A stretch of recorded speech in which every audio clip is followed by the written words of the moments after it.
Year 0, on utilise 3 types de dés spéciaux. Les dés de base jaunes liés aux attributs, les dés de compétences verts et les dés d'équipement noirs. Tous comportent un symbole réussite qui remplace le 6 d'un dé ordinaire. En outre, les dés jaunes et noirs comportent un symbole d'échec remplaçant le 1. Les dés verts, dés de compétences, n'en ont pas, ce qui les rend avantageux.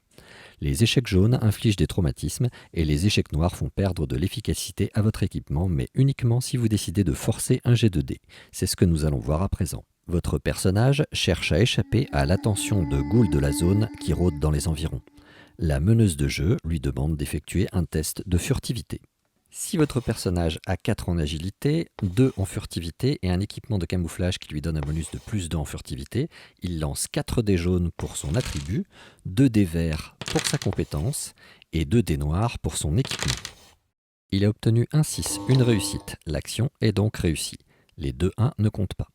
Quelle que soit l'issue du jet de dés, il peut forcer le jet pour obtenir une réussite ou pour améliorer celle qu'il a déjà. Il prend alors un risque, car lors d'un jet forcé, les échecs comptent. Pour forcer un jet de dés, on relance tous les dés qui n'ont donné ni réussite ni échec. La relance a permis d'obtenir 2 réussites supplémentaires, mais aussi un échec jaune de plus. L'action est accomplie et les 2 réussites supplémentaires peuvent donner lieu à des effets particuliers.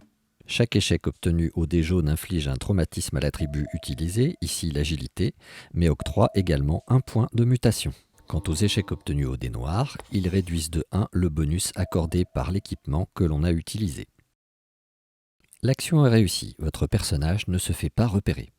Les 2 échecs jaunes ont infligé 2 points d'épuisement qui réduisent l'agilité.